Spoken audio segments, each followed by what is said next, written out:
Hello guys, welcome back to my YouTube channel. So for today's video, I'll be showing you the updated version of my MVP hunting build.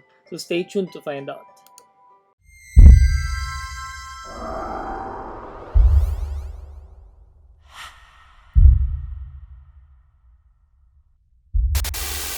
Okay guys, so as for my PBE, I'm still going to be using my Lightbringer because Wataru doesn't really perform that well on PBE on my perspective. So my current build for my PBE is stats build would be like this. STR would just be 4 because it's gonna be 240 when I apply all the buffs plus the priest buff. Then my VIT is 159, int is 111, dex is 135. The reason for this is I'm using Machine Revolution to one-hit almost everything. Almost all the MVPs I can one-hit using Machine Revolution with this build. So for my item, I'm still using Rosa Chain with Armor Breaking. You could actually replace Lud Star with any of the elemental card, damaging card, Centipede, Dark Shadow, Water Monster, or whatever, or even Anubis Star or Alice Star. But I'm too lazy to change up and spend 100k to remove my Lud Star, so I'm just leaving it there since I can just one hit them even though I'm still using Lud Star. For my Shine Hole Robe, it's still Morale 2 with Peko Peko card. The reason for this is I need a lot of HP for this build for my Machine Revolution, and it actually does more damage than using Skeleton Archer or Monarch Star. The next one is Ancient Cape, so it's Divine Force, so it doesn't really help much on PBE. Then my card is not really a PBE card, but it's my Crystal Arcane card. So same reasoning, I'm lazy to change up my card for PBE to a PvP because I can still one hit it even with this card. Okay, next is that Cat Boots.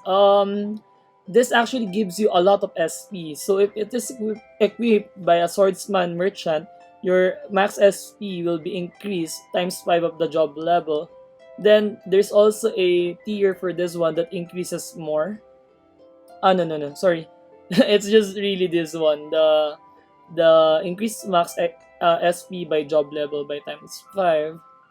Then for Bright Moon, I'm still using the same old cards, SB Force, with any elemental cards such as Ultraman, what do you call this? Anaconda, Santa Poring, and Maugoy. For my weapon, I'm just using plus 10 Avalanche since I already sold up my plus 15 Avalanche, and I noticed that there isn't really much of a big difference when it comes to PBE. It's 10% damage increase for plus 15, but I'm just sticking with plus 10 right now because I'm currently invested on my Wataru. For my headgear, it's still Abyssal Cry with NPC Revenge card, Juggling Queen with 3.7 physical damage increase, Kraken a Treasure Key for the VIT plus 8 and max HP 8%. So as previously mentioned, more HP would give me more damage, and I will be showing it to you later on the dummy. I'll be testing out both Machine Revolution on the dummy, and I'm gonna show that having more HP and SP would yield more damage than using Love Goddess and Dreamwave Sook as your main back gear. Then for my back item, Starlight Sweetie, max HP percentage 8.6. For this one, Love Goddess versus Starlight Sweetie. One thing that I have discovered is that Love Goddess doesn't actually work on Machine Revolution. It doesn't really work on Machine Revolution. While Starlight Sweetie affects the damage of Machine Revolution. So I'm going to show you later a damage of Love Goddess with Love Goddess and without Love Goddess. So the damage is still the same. Then lastly, Thunder Sun. Thunder Sun is the best MVP tail right now. It's cheaper than getting a plus 15 banana boat. It's 8% damage to MVPs and mini monsters. So this is the best one that you can get. Okay, so let's try out first the Machine Revolution for with this build.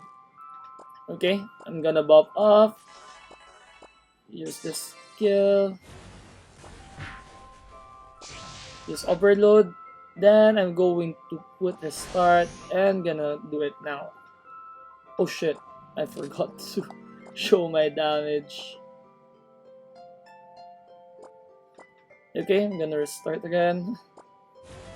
Pioneer, buff up,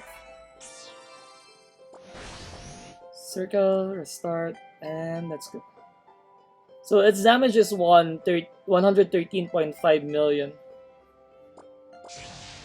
Okay, so let me cut out the video and let's wait for the CDs of my skill before we test out my other build. But for my other build, I'll be using this one. I'm gonna show you guys that the damage coming from Love Goddess, Dreamweave Silk, and using my plus 15 Grandma Sleepers is actually less than when I'm using my HP and SP build. Okay, let's wait for it.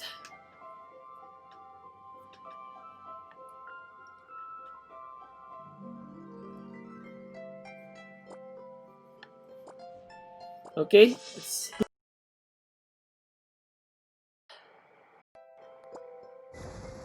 so I'm going to use Restart right now, and I'm going to use Machine Revolution. So as you can see, the damage is 96.6 million, which is really far from my damage from my previous gear. It's more than 10k, more than 10 million damage difference.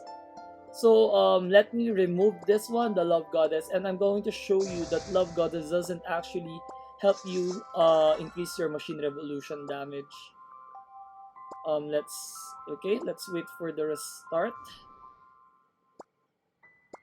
I'll just use it like that. Then I'm going to use this one. As you can see, the damage is 93.9 M.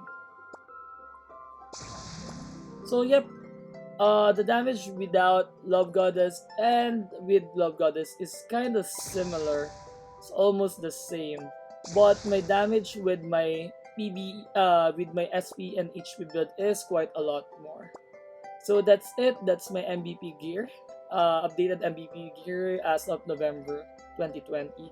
So if you like my video, please subscribe to my channel. I'll still be doing more contents with Lightbringer if there are new builds that we can implement. But as for now, I think I'll be focusing first on my Wataru builds. Okay, that's it, and see you guys on the next one. Peace out, guys. Thank you.